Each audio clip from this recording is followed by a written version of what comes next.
Hello and welcome to this month's episode of the Cartoon Platoon. Today, that was terrible. Yeah, you had one thing you had to do. I had one job. This is my first time Yeah. introing anything. I'm sorry, love. I've had like a cold for the past 3 weeks.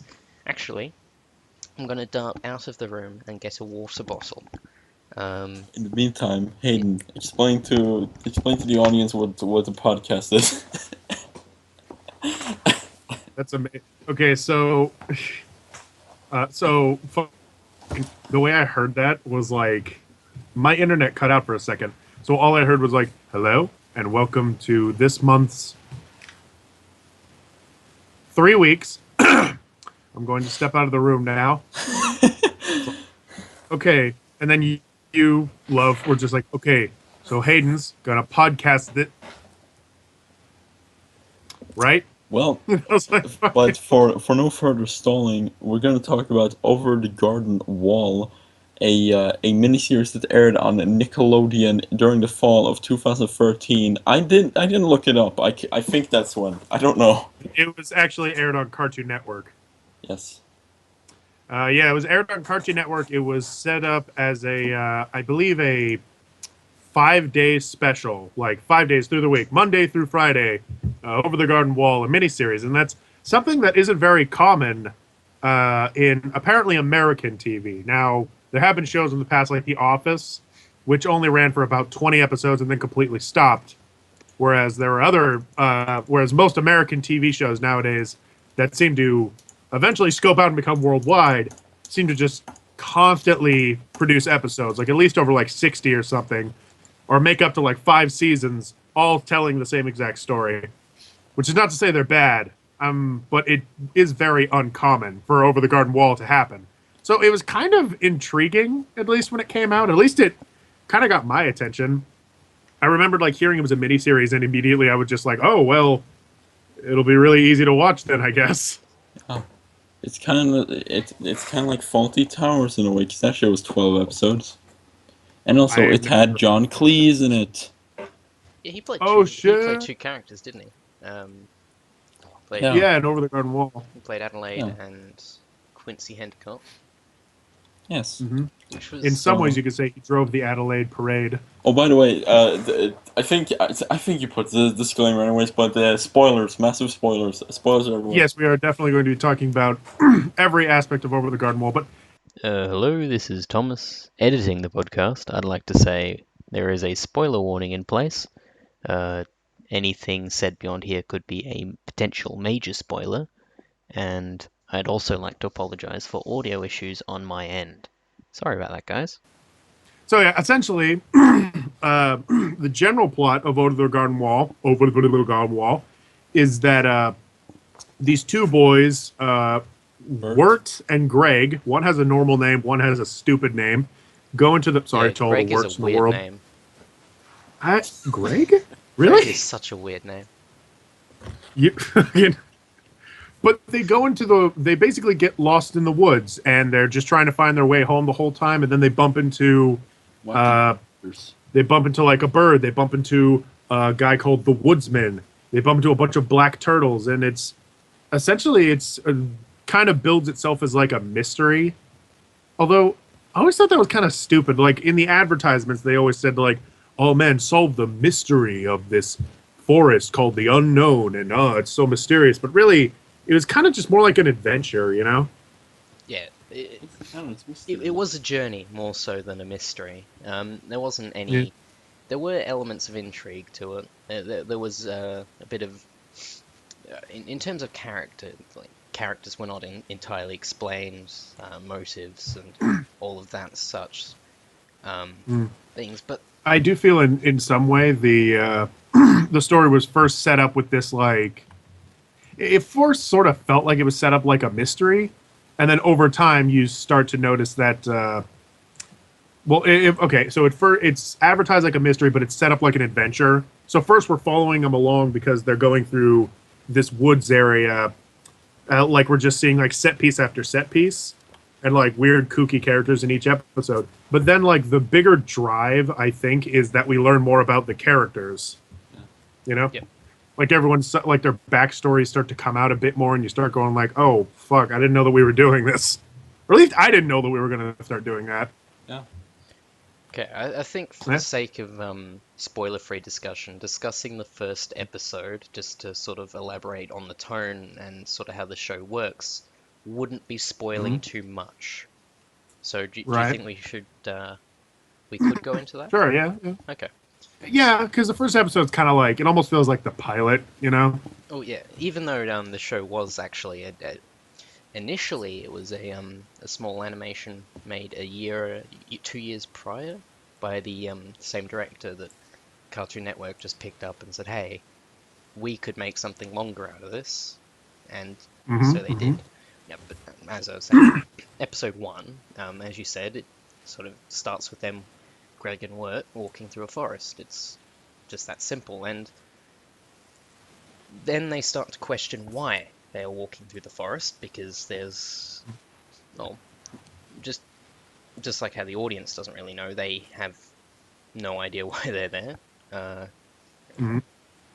From that, they then meet Beatrice, who is a bluebird, a talking bluebird. So this is the first element of the strange, the first element of the strange that the show sort of goes into.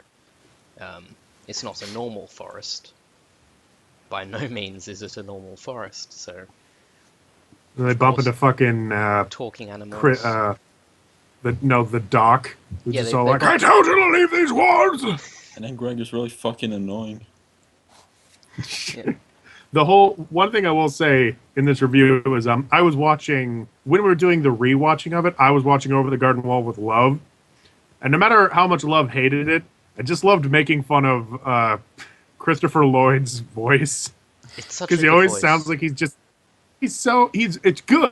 good because this woodsman guy is supposed to be very like tired, very haggard by just everything. He's, as he explains in the first episode, it's his basically his life, his burden to cut down anal wood trees, and that is what they're called. Not Adel wood? Anal wood. Anal wood trees. Adel, you're... When you stick some wood in the anal, it becomes the anal wood tree. All right, Adel. All right. He's extracting the black oil from the anal trees. Jesus Christ. Okay, derailed. The show has been derailed. That is really bad. Yeah, but no, it's... Jeez. Fuck you! No, the woodsman cuts down the Adel wood trees with a D, and I guess you could do this with a tree. I never knew this, but apparently you can, like, extract oil from a tree. And you can extract sap, you fucking idiot, you sap. I guess so. Yeah, so he brings these trees to a mill, and he carves them down and turns them into oil that he then puts into a lamp, which it doesn't exactly become obvious, but apparently that's very important to him, you know, keeping this lantern lit. It's his burden, after all. It is. This is my burden. It's his bird. It's his bird. It's his bird. They have their bird, Beatrice, and he has his bird, the lantern. Which is a lantern. Yeah. Well, not every bird has to be a bird, you know? If the lantern identifies as a bird, then it's a bird. Oh my god. This is how it works. Is this going to be one of the jokes that gets cut? No. Well, that's all up to you, dude. You better not have cut anything from the last episode, or Daddy's gonna get angry and smash bottles. And he's gonna get mad again. He's gonna forget who he is. No. So yeah, that was... Yeah, so that's the character, the woodsman. He's a... I think it's a little bit of a spoiler to say, but he is a reoccurring character. It's not really a spoiler. Well, yeah, it's kind of obvious that he'd come back, but... Yeah, so... From that episode, sort of... With... Sorry, it's not early in the morning, it's just I'm very tired. So this is going to be a small segment that gets edited out, because I don't want to make a fool of myself. Well, I think that also... So... would that be enough for just like a short review of it, or just to talk should we like about explain further, like the actual quality of it? Oh, the quality of it's pretty good. Okay, let's go through the characters, the story, everything. I think that would be safe for the spoilers because, like, But the well, characters. Okay. As long as we're vague about the story, then it's not a spoiler. As long as we say Uh, something vague, like Snape kills Dumbledore, or yeah, I'm just gonna make a it's all a recommendation. dream. Can I used just to say read Word Up something? magazine. Can I just say something before all this? okay, Yeah. love, Okay. go ahead. I'm just gonna recommend to the entire audience, don't watch this ever unless you watch the show. That's just me saying it, not everything. Just Okay, so Wait, don't watch what this or don't watch this before you watch the show. That's just a what? recommendation. is that you saying that from now on there'll just be spoilers, or No, I'm just. it's like a general thing? Do not watch the thing we're talking. Do not I don't watch know. this until This we is just me until you being a watch the thing fucking. to talk This is about. just me. This is just me being a purist weirdo who doesn't fucking watch trailers or watch anything before going into something because I don't want to alter my opinion or shit. Mm-hmm. That makes I don't sense. know. I'm sort of like that. Mm-hmm. Even though I've had a few of the twists or a few of the plot elements in the new Star Wars spoiled for me, I'm still going to see it Oh today. god, people who do Oh. that on purpose. Oh, murder. Oh, murder and death. Well, no, I guess like if I was to say, if I was to describe this without like giving any spoilers to it, I guess that it is definitely it falls in that category of cartoons that are coming out that are coming out nowadays that definitely feel a bit like different. You know, it's definitely one of those cartoons that starts out with kind of a very like adult perspective. Like as a kid, I don't know. I can't actually tell if I would be able to relate to this the same way because I relate to it more as an adult thinking back on like the scarier aspects of childhood, like being lost in the woods or reading like scary old folk story books and being like scared by all the old confusing imagery. Like what takes up a great deal of this show is is like all the really creepy imagery. Like it takes a lot of notes from old folk tales, like grim fairy tales and like Jack and the Beanstalk. All the older like stories where like kids would go into the woods and then end up in like an old lady's oven and shit like that. Very like vague and creepy stories of children being lost in the woods, and it fits really well with like just the overall theme. And I don't know if it exactly. Ah, shit! I lost my train of thought. I guess it's because the thing that I focus on more so, and we're going to talk about it later in the spoiler talk, is what really sold me at least was the inevitable character development that breaks down throughout it. Yep. But if you were to like it from like a strictly objective standpoint, the animation is pretty good. We're still living in an age where animation is very simplistic right now, so mostly what you would like about it, I guess, would be like the character designs. I like the Like if you've ever looked at Wirt, he's like super. I like how Wirt looks. He's got like he looks like a gnome for no reason. That was because that was like what he was dressing up as, right? For the Halloween. So That we're gonna have to cut that if we want to do spoiler free. We're gonna have to cut that. Jesus Christ, that is a giant spoiler. Tom, I tried to set that up like oh, I don't know why he's dressed like that. well, since Love says that we shouldn't do spoiler free, I'm just gonna bleep it. No. All right. I'll just bleep it. Don't worry. Thomas, what was that you said about the blacks? Jesus Christ! But okay, next point. So here's the thing. It's not opinion, it's fact, Love. Okay, they're objectively not smarter. Okay, no, but fucking the show. Jesus Christ. The It thing was I a like spoiler, about not racism. Don't worry. the thing I like about the how it looks is I like the colors. They remind me of autumn, and I like the backgrounds. And yeah, I think the animation is serviceable. It's not like it doesn't distract. It's like it's there and it serves its purpose, but it doesn't. It's not really flashy, I wouldn't say.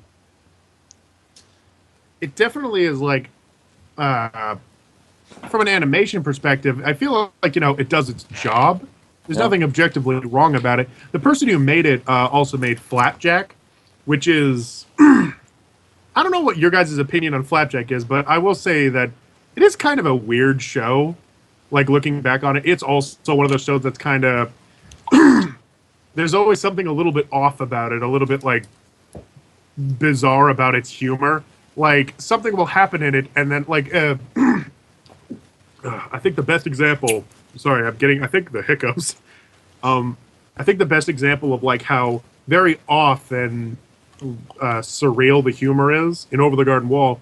If you were to just look up, and this is not a spoiler, just look up online the "I'm the Highwayman" scene. Yeah, I was gonna make a bit of notes about that because that's probably the most distinct piece of animation from the show. It's creepy as heck, though. Oh, if you look it up, I'm pretty sure the first result is the sort of animatic and the Oh yeah, somebody uploaded it on YouTube. Yeah. The animator uploaded it on YouTube. Yes. And I saw that the other day because when I rewatched it for this, I remembered that small 30-second segment existed, and I wanted to see how it was done because I was always told that it was what was it? I was told in the past that it was what's the word for rotoscoped. I was told in the past it was rotoscoped, and I didn't exactly believe it because the motion was a bit too inhuman, a bit too fluid, and I eventually sort of dug up the video after searching it once. It was the first result, and it was interesting to look into it. I'll definitely have an annotation or a little footnote on the video right here with a direct link to it. Because it is worth checking out. I think for one thing, also on that note, I think one of the most fascinating things in the world is just looking up like animation breakdowns like that. Yeah. Because breaking down like a big long animation like that, and this is more obvious to those who have seen it, but the breaking down an animation like that, it's so complex and surreal and weird that to kind of just see how you kind of go like from this frame to that frame to that frame, it feels like a little less intimidating for animators out there, or at least it kind of did for me. I remembered looking at that and being like, oh well, okay, all that makes sense. Yeah. Yeah.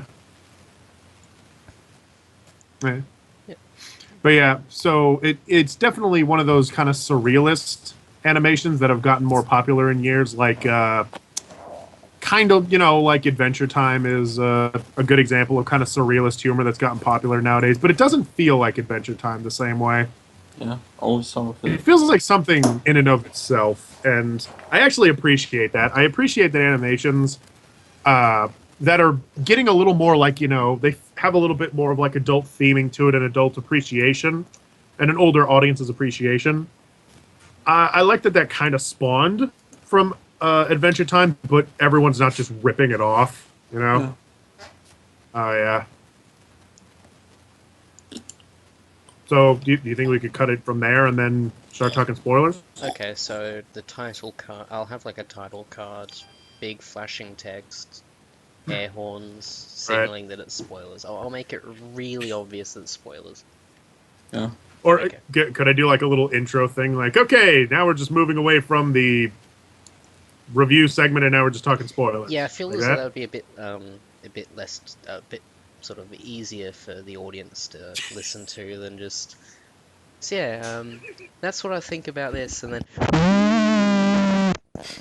now it's spoilers. Thomas, has anyone ever told you you're hilariously deadpan? I have never been called hilarious. Yes, I think that would be a lot more pleasant for the audience than just a giant fucking horn. Yeah. The wood guy turns out to be the frog. I've been told that I'm awfully monotone, but I don't know. Yeah, so if you want to signal. Did Thomas get a lot more quiet, or is that just me? Yes. That's just how my mic auto adjusts when I make a little bit of noise. So I feel as though we should probably just ramble on for about 30 seconds so it resumes to its normal volume. Yeah. So, oh no, you're back now. Is it back? Okay, good. Yeah. Good. I think it's back. Yeah. Yeah, it takes a little bit of time to auto adjust. Wood guy is the frog. All right then. So now we're moving away from the review segment. Take it for what you will, and now we're going to be talking straight spoilers for the rest of the video. So go watch the show, and now we're going to talk spoilers. Yep. All right, go. First spoiler: Snape kills Dumbledore. Hans Gruber falls off of the building, and the Death Star gets blown up twice. These are spoiler discussions. The ending of Mass Effect 3 was shitty. Bill Clinton was in the plane during 9/11. He was the plane during 9/11. 9/11 was a memo-driven job. 7-Eleven was a part-time job. All right, but no. So, Over the Garden Wall, I mean, all right, so talking big spoilers here. Yep. I like how, like, it first started out with, and I don't know if this is obvious to everybody, like, if everyone thought the same way, but, like, I legitimately thought that this took place in medieval times, or, like, an olden age like that. Well, there were points where he would reference, like, oh, I'm just looking for a phone, or... Yeah. There were points where it's implying that it's taking place in a modern age, but that makes the whole sort of fancy element of the show a bit even stranger, because this is supposedly, well, it's a strange forest, but they just supposedly wandered into it, and they're finding a town full of pumpkin-wearing skeletons. All of these strange aspects that do sound like they're out of like as you said earlier, a grim fairy tale, or a fairy tale of that caliber. But the fact that they will often mention something like, oh, I'm just looking for a phone, and they'll mention like the cassette, for instance, does make it a little bit strange. Yeah.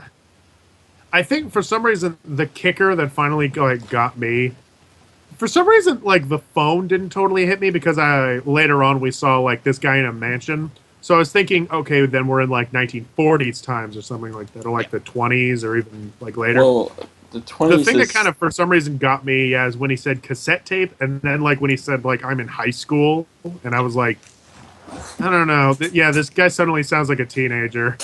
Yeah.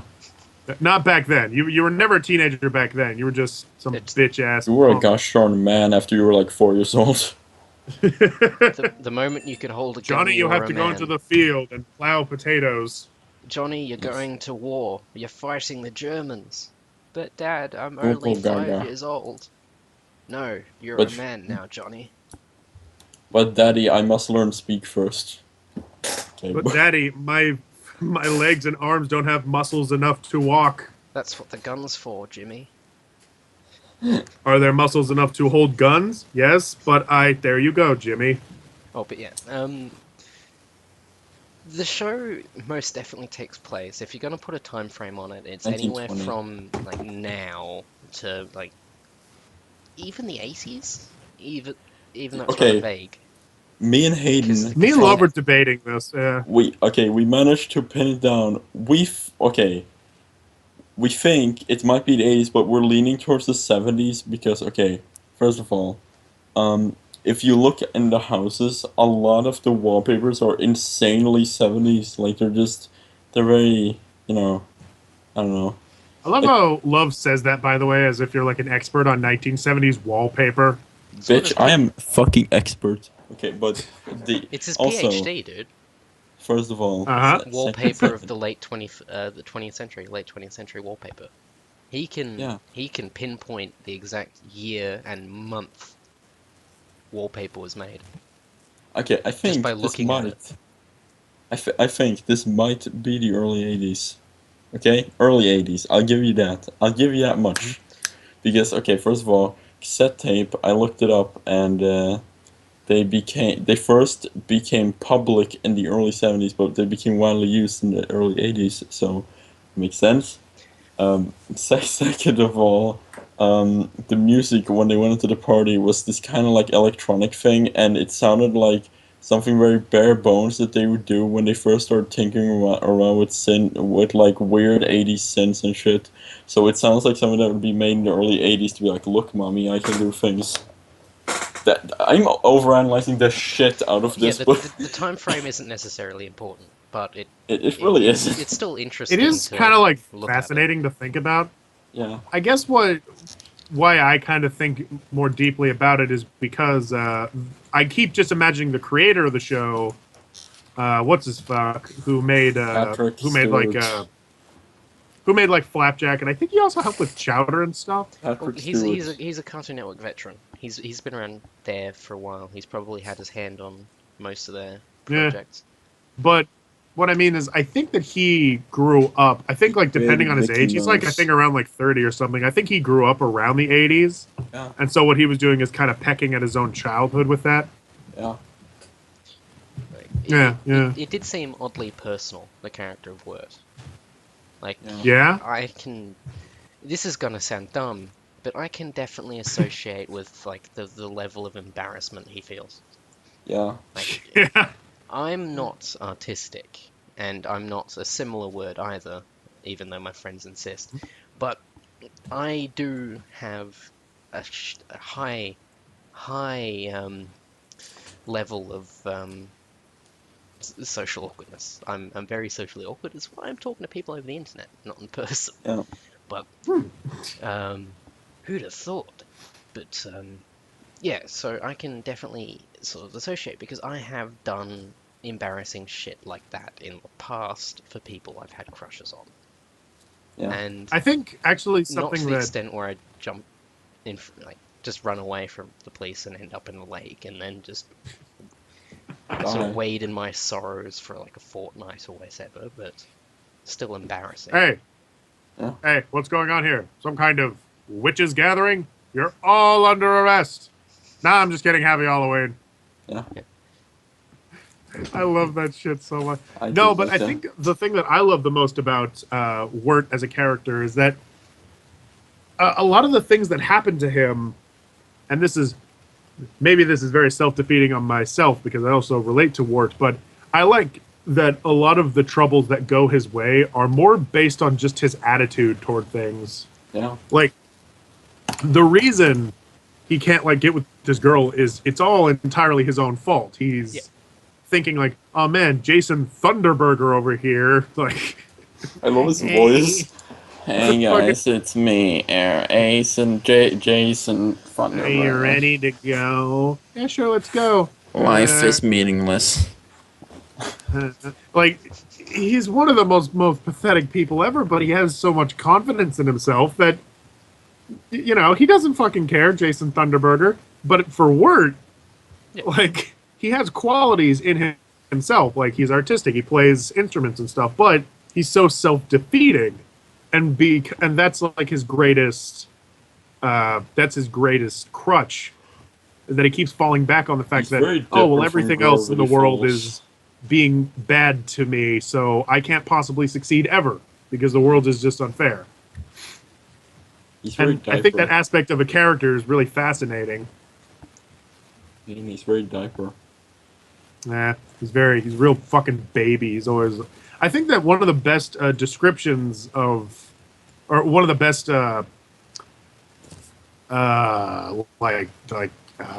compliments to that character trait is when the woodsman says, like, you know, like, my boy, he's your younger brother. You are supposed to be in charge of him.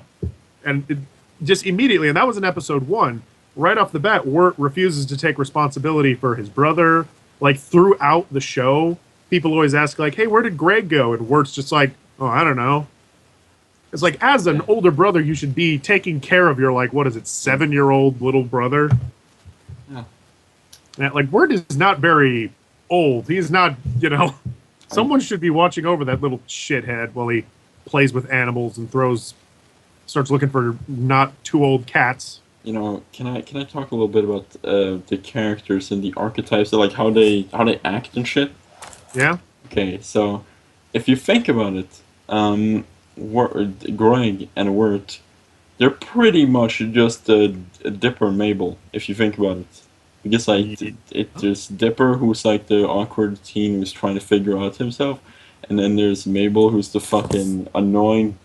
Well, okay, not she's the Who's that irritating bitch? over eccentric sibling. You know what I'm saying? So there's very similar archetypes, but Mabel is charming in what she does because she pulls back a little bit sometimes. Greg is a fucking annoying character. I will not hold back on saying that. I can't stand Greg. Okay, here's I the was thing happy about when Love. died. He always has like some alternative thing that he's trying to get at here, even when he opens up with something like, yes, so I would like to talk about something, and I have a very strong opinion about something, but it's always going to end with my big dumb opinion on something. Well, yeah, I did say I was going to offer my opinion on something, so that's why I said it to him. I like how it just had to end with, basically what I'm trying to say is I wish Greg died in a pile of acid. I wish he died in a pile of trees. Oh, he does.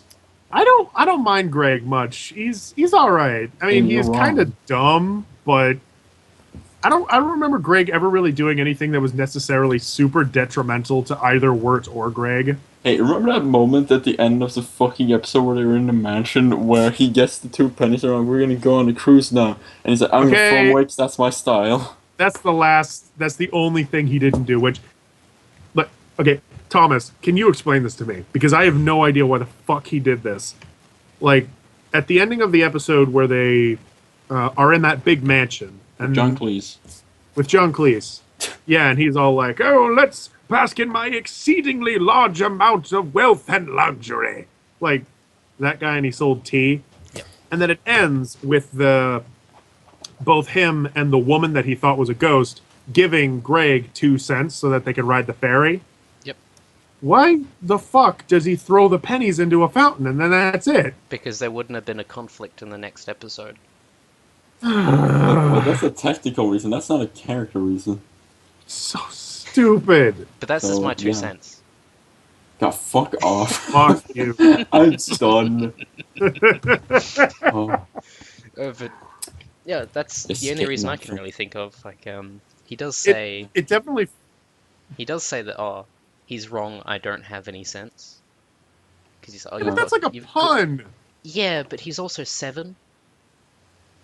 And annoying. Dude, the fucking line that sealed for me that I can't stand Greg, it was in the second episode where they're like walking on the road towards the village thing, and he's talking to his frog and he asks him, hey, do you like waffles?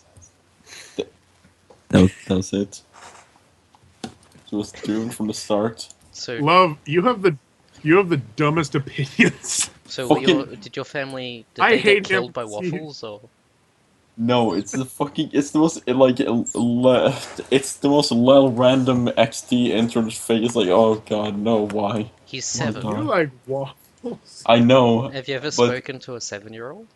Yes, and I hate them all. That is totally something that like a 7-year-old would probably say. Like No. I have a younger sibling, and I would say that the whole character of Greg does, to an extent, remind me of like having a younger sibling. Does he grow into a tree? Oh yeah, well, I've got a tree in my front yard now. I don't have a sibling, but I've got a tree. Good.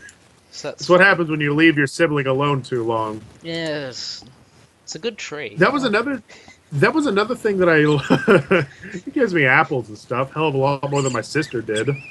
Oh yeah, it's a mulberry tree. A mulberry. Oh. So you can make jam out of it. You can also make jam out of a sibling, but not as renewably. It's not as renewable as the tree is. So Nice red chunky jam. don't knock it till you And try I guess it. you can make oil from an anal wood tree, Adel. but that's neither here nor there. By the way, okay, so a lot of people have talked about the like who the beast is. What do you guys think? Who the beast is? I think I know that the whole. Okay, before I talk about the beast, I'll just talk about the forest as sort of a whole.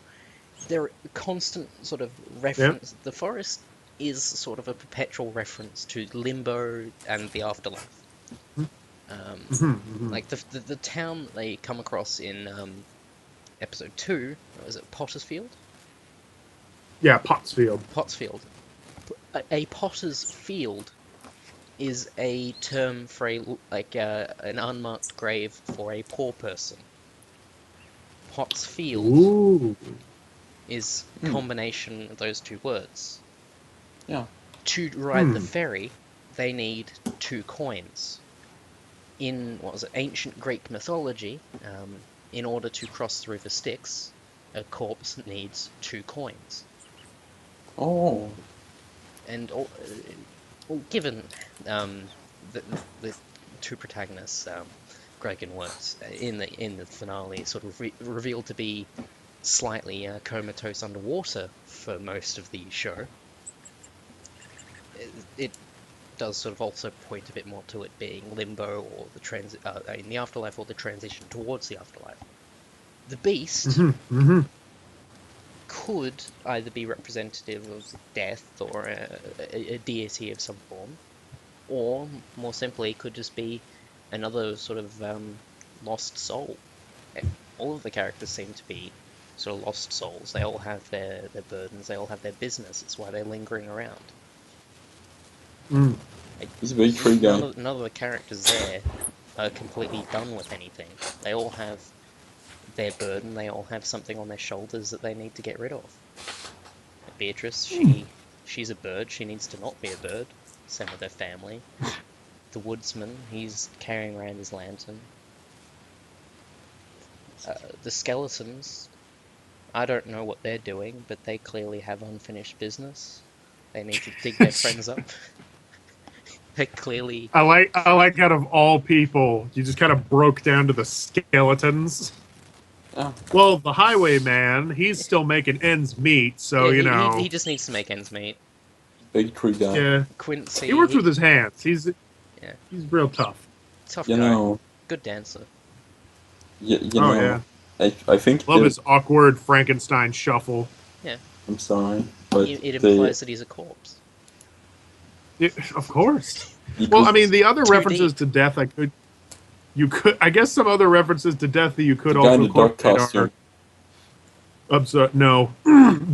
But the other one is Mr. Endicott, you know, from the mansion. In fact, they Him thought talking they were about like ghosts. seeing.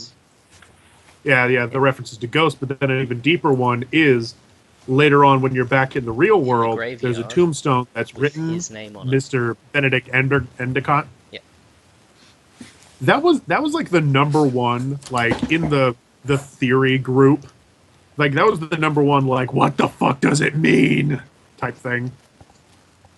I thought it was just cool, because it could, there's either 2 outcomes. There's the outcome of either it was a dream or it was real.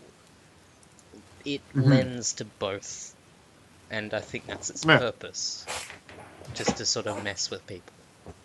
I don't think there's like, I don't think he would, the creator and the writer were toiling away at their writing desks going, how will we cement in the audience's mind that this is either real or a dream. It's like they thought to themselves, how can we mess with people? Because they probably knew that there would be people thinking about what the show meant, because there is a lot of... the show is vague at times, and the show does leave quite a bit up to the imagination. So of course people are going to go the extra distance and try and look into it. So I think that the tombstone in the final episode with the character's name on it, it is either a red herring or just there is sort of a little joke. You know, you know what? I said it in the review, but I don't know if it's entirely true now. I feel like maybe the show did have some kind of deeper mystery thing going on, because by the time the show was over, a lot of people were suddenly wondering about, well, what does this mean? What does that mean? So maybe the greater mystery here is like just trying to figure out what the unknown is. Well, I think it's just that. The unknown. Mm-hmm. I don't think it's ever meant to be explained. You know, because the show ends on such a somber note. I mean, there's no proper goodbye between most of the characters. They just leave. Their business is done, so they leave. I think. Well, I mean, technically Beatrice says goodbye, but yeah, no, I do feel what you said. Yeah, like a lot of the characters that they've sort of interacted with and sort of assisted along the way just don't really say goodbye. They just vanish from the story effectively.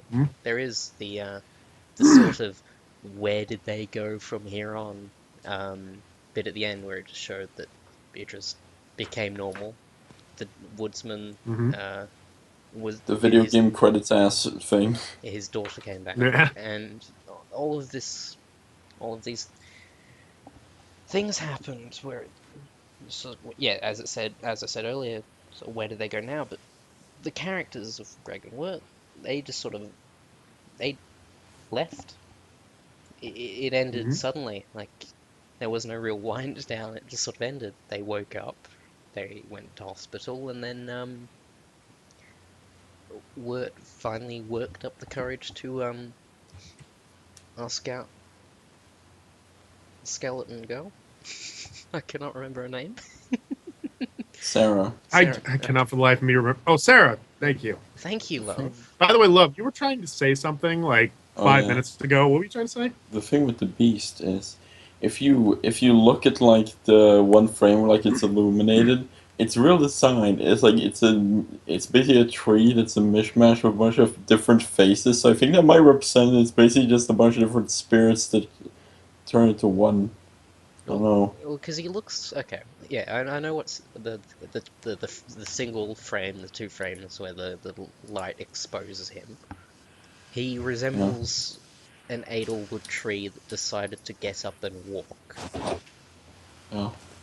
So he could either just be a tree, he could be a beast that he definitely creates them, but what he is, I think, is just like whether the unknown is real or not is just meant to be unknown. I think he's just meant to be an ambiguous sort of evil. He is meant to represent I think something about the idea of evil, but he's meant to be mysterious. That's why he's cast in shadow the entire time. I think that something else that kind of fits with that design is the fact that on every Edelwood's tree you see like a big, scary, angry face. Which, by the way, if that is on an Edelwood tree somewhere, then I don't think that's a healthy tree. But regardless, that's why he's cutting them I down. feel like. But we need to I feel like we first see on him like a genuine body, like a tree. It's got a face, arms, like branches coming out of its head and shit like that. We see all that, and then all the extra faces. I don't know if those are other souls that came together and made a person. I think that would just be it's one person that absorbs the souls of others, and they are trapped in the beast. Yeah. And maybe, hey, in that case, that's what would explain the woodsman's daughter coming back. Yeah, because she was hiding in the closet, dude. Yeah, she was just scared of the beast, so she ran away. Yeah, she was in the basement. I fucking when we were watching it, like me and Love, like the daughter came out, and I was already prepared to be all like, oh man, why is she still here? Like, there was no explanation. I can't even understand it. And then Love just very blankly says, like, he was just in the house. She was hiding. She was scared. Obviously, she was just waiting in the house for her father to come home. Idiot. Like, he went out to cut some firewood for the fire. This mysterious shadow man walked up to him and said, I've kidnapped... Oh, your daughter's dead now. Carry this lantern so she won't be dead. And he just went along with it. And don't go back to your house, because you're going to be real lonely there. And he's like, who are you? Right. I will be lonely at the house, because my daughter's in this lantern, and not at the house. And Can we fucking real talk about the duckman guy? It's why he just started tearing up. Because he went, he's a confused old man. You know? Oh my god, the duckman guy. Look, you need to calm down about the duck mask guy, okay? He's not that scary. I just found a Reddit thread and people are talking about it. They're having a general discuss. Okay, so at the end of the film, if anyone didn't notice this, at the end when the narrator guy is saying, like, and all the characters and everything are all tied up very nicely, and everyone is satisfied, etc. Vignette over the garden wall, and he really does say that. As it's zooming out from the hospital room, if you look in the bottom right corner, there's just a duck man staring up at you, like staring at the screen, and he's standing in a way where there is no way he is there in the hospital room. He's just in the corner of the screen looking at you. I think that's... like a creep. I'm just going to sort of bring up what I said earlier about the Quincy Endicott tombstone. I think that's just either an animator or the creator going, let's add something that will throw people off completely. You know what I'd love is if, like, some guy was doing storyboarding, and at the time he was, like, storyboarding, and on one of his sheets of paper was an old drawing of that Duckman, because he was in a prior scene, and then he just, like, nonchalantly draws him in the corner, and then they just think, you know what, would be hilarious. Yep. And then they just keep it. Yeah, because ducks don't really make an appearance for the most part in the show, so there's no significance with them. It's just the masked guy. He just shows up. Turtles may play a much more significant role, even though they're fucking... I don't get them. I don't know why they're important, but they're important. I just know it. There's importance to turtles, Hayden. Well, the thing is that, like, the first episode illustrates that when the dog ate a turtle, he became, like, evil.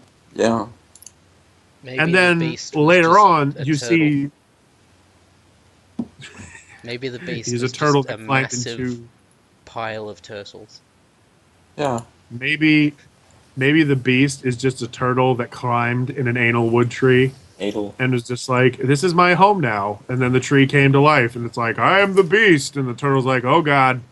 Yeah, they have the same glowing eyes, sort of. What if the beast and the beast both had glowing eyes, both jet black in appearance? There was actually a fan theory going around that the woodsman's daughter was the beast, and that she got lost in the woods and ate a turtle. And out of starvation, ate a turtle. Yep. All right. What if the beast was just Sheen from Jimmy Neutron? The beast is not Sheen from Jimmy Neutron, love.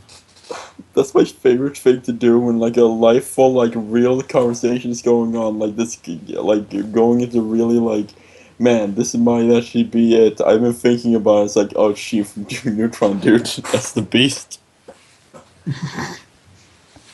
But yeah, I like that theory about Woodsman's daughter. It's a pretty nice one. Okay, so now that we've sort of discussed thoughts on just the general story and characters, did you guys have a favorite episode? And if you did, why was that your favorite? I think my favorite was with Endicott, because I remember telling this to Love. The moment it starts, the whole episode starts, and we're already talking to, like, Endicott, and he just starts talking about, like, his unnecessarily large amount of wealth and luxury. And it's like, oh, it's all about the money. Yes, the money. And it keeps me from remembering the soul-crushing loneliness. I remembered, like, leaning over to Love and being all like, I am immediately having a great time. Yeah. That's definitely... John Cleese is a great voice actor, and that character is so perfect. I just love everything about him. He's, like, just absolutely crazy, even though he's not. He's just so, like, anxious and uncomfortable. That episode probably has the best humor, because, like, I love how everyone immediately comes to the conclusion that they must steal. Like, they just at the same time, just, okay, I gotta steal from the fucking guy, just take everything. Oh yeah, and it's so, like, it's like, and what was the horse's name? Like, Jeff? Yep. Yeah, Jeff. It's like, and Jeff can think for himself. He is his own horse. And then they just pan over to Jeff, and he's like, I want to steal. Okay. The thing is, you can go two routes when it comes to under the garden, over the garden wall. That episode is probably the funniest, but you can also go the other route of which one is most interesting. And if we're going on the interesting route, the last one wins by a landslide. I mean, that's the one where everything gets crazy, but still, the other one. Well, I think that the second to last one, episode like 9-ish, that's where it suddenly becomes like obvious, like, oh, okay, yeah, so they come from, you know, like the 1980s or whatever, and like all this shit's going down, and their kids lost in the woods, maybe dead, you know? Oh, yeah. Oh, by the way, did you know that apparently, originally in Over the Garden Wall, it was supposed to be about these two kids trying to get home, and the Beast was actually a train conductor following them around, trying to get them onto his train. And by the end of it, it actually turns out that the train leads home, and that the Beast was actually a more sympathetic character. All right. Much like a lot of other characters in the show. Yeah. Yeah, kind of playing up that whole, like, oh man, that's the way Greg put it.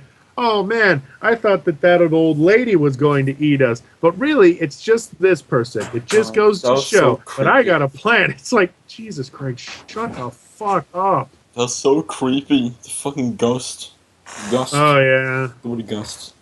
Well, it felt like one of those like possession things, like her body was contorting and stuff. The lady who the ringing of the bell commands you. That lady, yeah. Auntie Whispers. Sometimes I don't know. I hate to treat the audience like they're dumb and don't know what we're talking about, but sometimes I don't know what the fuck people are talking about when they just jump into stuff like that. Oh, you're special, but the Auntie Whispers, it's funny because like she turned out to be a good one in the end, but she's still fucking creepy as hell, especially when they're locked in the room. She says like, "It was not me all along. You are stuck in there now." It's like, I tried to warn you, but now you've gone and made her wicked again. So I don't know. Where did I put that bell? Did I leave it on my nightstand? It's in the photo. Just her like brutally monotone voice is so. Played by Tim Curry. Yeah, Tim Curry. It is? Yeah, while we're on the topic of voice Hayden, casts, I mentioned it like 4 times. Okay, I thought you were joking, bitch. Oh my god. Hayden. while we're talking about voice talent, the show had quite a good cast for some of the characters. Oh my goodness, yes. One thing, Elijah Wood as the main character. Yeah. And as fucking Wood Boy, they had Christopher out perpetually on his deathbed Lloyd. Yeah, I think Christopher Lloyd he's looked 80 for about 80 years. Yeah. I told you to leave these woods! Please! He was born on October the 22nd, 1938. He probably could have fought in World War II. Yeah. He was probably about 20 by age 2. Yeah. Like I'm sure he's a great guy, but he has always looked old. I am like constantly afraid for his life. Like I'm afraid that the next celebrity is gonna be like Christopher Walken or like another like some cool actor that I'm like, oh shit, I love their movies. Yeah. The one I'm most scared of is fucking John Cleese because he's way old. He's 10 years older than the other Pythons. Yeah, but he wouldn't be the first Python to go though. Well, yeah, Graham Chapman died in fucking 1989, but that's besides the point. He didn't die from old age. Why are we talking about this? because it's fast. Well, I mean, like John Cleese impression, like his voice acting for Adelaide, like that was just straight up Monty Python. Yeah. If you want me to like bring it back.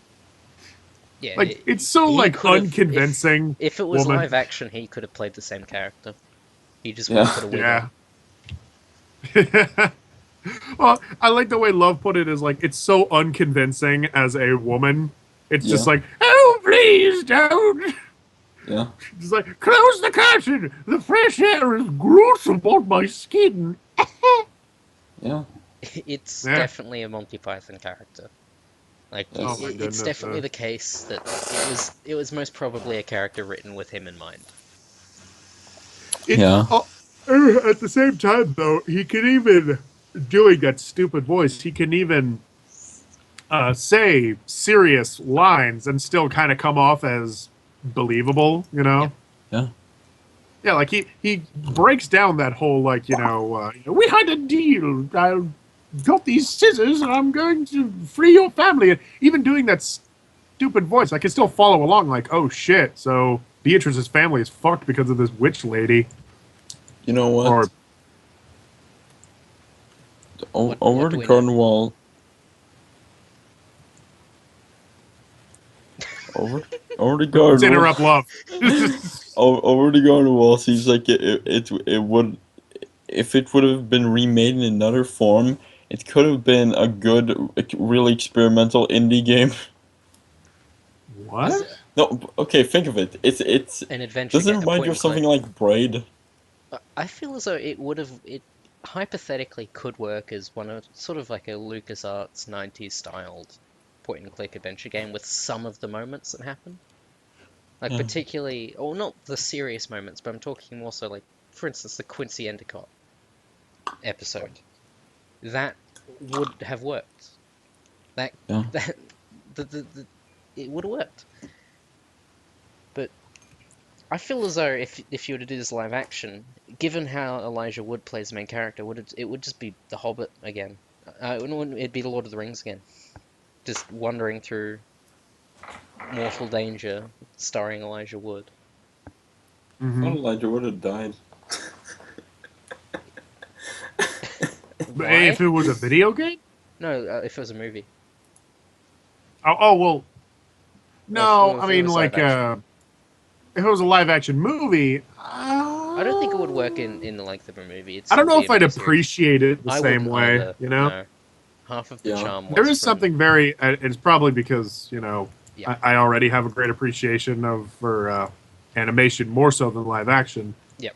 But disregarding that, it feels very impressive as an animation. Yeah, half of the charm does even despite the art, the animation. Yeah, and what that's another thing about animation, if you don't mind me going in just a brief tangent, is that something very cash money about animation is that you can take your stories to pretty much anywhere that you want, so long as you can find a way to make it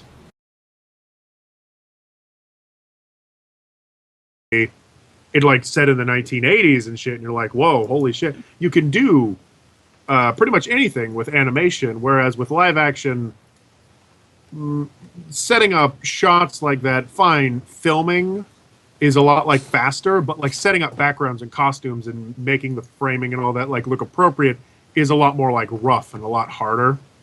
Yeah. Yeah, a lot of the angles and the framing and all that you can do in animation. And I was talking to I work on film sets every now and then, and I was talking to a cinematographer at one point, and what he told me is like, at least his opinion on things, is that animation is probably the strongest form of filmmaking, strictly because you're able to control wherever the camera goes, no matter what budget you're on. Just so long as you're a good enough artist, you can do any kind of angle. Just so long as you're smart enough to know what angles are the best. With camera, it's a lot harder. You're limited to the space that you already exist in. And I think that's cool. And that's why I appreciate animation. So fuck you, Steven Spielberg. Yeah. I saw the Goonies, and you know what? It was just okay. So fuck you. You know, it's funny. I gotta talk about E.T. for a moment. E.T. tangents. I don't like E.T. Hold on. I gotta bring it back because I just realized something. Okay, in the Goonies, there's a line called "Never Say Die." That was the whole catchphrase of Goonies. And in Over the Garden Wall, they actually say "Never Say Die." Okay, there, we're back. Good tangent. Fucking E.T. Fucking extraterrestrial. That movie. God damn it, Love! I tried to bring it back. That movie is no. pretty Let's shit. humor him. If he can bring it back, It's fine. Okay, here we go. I'm gonna bring it back after this. This is gonna be like a run around the field, run back. Okay, so E.T. the Extraterrestrial by Steven Spielberg. I really don't like it. I think it's not as charming as people think it is, but it does have one line that genuinely, it's like, I don't know how people overlook this. It's a line where the sister is trying to interrupt the main character Elliot, and she basically says he has penis breath. That's a line in one of those beloved family movies. Okay, And you so know, I want speaking you to of now beloved try and bring family this movies. Okay, here we go. Do do do do do do do. And speaking of aliens, extraterrestrials, here's some extra over the garden wall stuff before we leave. Did I do good, Daddy? What No. are the extra parts? Yeah. And now on You're to not the done extras. yet, love. That was half of a tangent. So, A for effort. extra stuff. Okay, let's see. Is there any episode we didn't talk about yet? Oh, we didn't talk about the episode where they're on the flagship. Oh, that okay. So okay. I do have to say this, and then I feel like we could probably wrap this up. The Yeah. last thing I got to say is, and once again, this reminds me a lot of Adventure Time, but it's not totally ripping it off. Randomly, they'll just have little music segments, Yeah. which, might I say, fucking fantastic. I would love to buy the soundtrack to this. I don't know if it's out Not as yet. good as Steven Universe. Oh yeah. The same with Steven Universe. But the thing is, the musical segments aren't. Some are sung by the characters. Like you'll have a character have some segment or something like that, and a lot of them are like decently connected to the overall story. Like they make sense why you'd break into song. Others feel a little like random, a little they don't have a point. Yeah. But they're so good that you tend to ignore them. Yeah. And then there's other segments, like for example, the episode with the teacher. She just randomly breaks into song, but I think it like fits her weird, like wistful characteristics of being all like, "Oh, that two-timing man, oh man." Yeah. And then there were the other songs like Pottsfield. Jesus, why are Then you there were good at other impersonating like everyone, dude? I fucking love all their voices, all right? Every single voice actor in this does a great job. Why do you hate him so much? No, I love the... Why are you so good at impersonating things, dude? Do you... Okay. I don't know. That's why that's voice acting. I have a problem. Hein, do an impression of do an impression of the Beast. And the Beast has a really... who voiced the Beast? Because when James we were Earl doing... Jones. When we were watching this the whole time, Love's like, it's James Earl Jones! No, I said that the first time he appeared, then I went to his IMDb page and I said, oh wait, no, that's not him. Well, no, but who is he? Samuel Raimi. Samuel Jackson. Samuel What? Raimi. Some Shakespearean I've never actor, heard of but all those things. Wait, Sam Raimi. Wait, no, Sam No, Raimi. Samuel It's not Sam Raimi. Not the director. Some other guy with a similar name. Okay. I'm always Samuel mad at Love, by the way. Raimi. I like how you guys were like, that's completely unreasonable for somebody who's working in movies who has the exact same name. No, I'm Well- not saying it's completely unreasonable. It's just I'm pretty sure you guys Well, are Hayden said confused, that. right? Oh, okay. I'm always angry at you, Love. Every time you open your fat fucking mouth, I'm always mad at you. I'm sorry. I'm sorry, Love. I'm That was sorry, mean. Daddy. It's okay. And with that, we will wrap up our Over the Garden Wall podcast. And next, we will talk about what will we talk about, Hayden? You tell us right now on the spot. On the spot. Judge now. Decide now. Go What on. we're gonna talk about next time? Yeah. Next month when we decide to do this. We're gonna talk about Clone Wars, the miniseries.